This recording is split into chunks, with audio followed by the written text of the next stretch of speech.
127 நாடுகளை ஆளுகிற அகஸ்வேரு எனப்பட்ட ஒரு ராஜா ராத்திரியில எழுந்து ஒரு டயரியை எடுத்து வாசித்தான். அந்த டயரி என்ன தெரியுமா?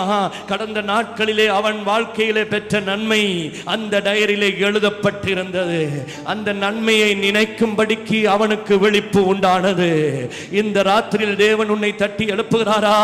ஆண்டவரே, கடந்த நாட்களிலே நீர் செய்த எல்லா நன்மைகள், எத்தனை விபத்துக்கள், எத்தனை ஆபத்துக்கள், என் பிள்ளைகளை எத்தனை மரண கண்ணிகள், எத்தனை பிசாசின் பிடிகள், ஒவ்வொரு நாளும் தேசத்திலே விபத்துக்கள் ஆபத்துக்கள் நடந்து கொண்டிருக்கிறது. ஆண்டவரே, அந்த விபத்துக்கள் ஆபத்துக்கள் இருந்தெல்லாம் எங்களை காப்பாற்றி இருக்கிறீங்க.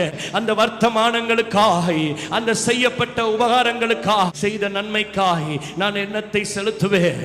ரட்சிப்பின் பாத்திரத்தை எடுத்து நான் அவருக்கு நன்றி சொல்லுவேன் என்று தாவீது சொல்லுகிறது போல என் கண்களை உமக்கு நேராய் நான் நேரெடுக்கிறேன். ஆண்டவரே, என் கண்கள் குளமானால் நலமாயிருக்கும். சில ஜெப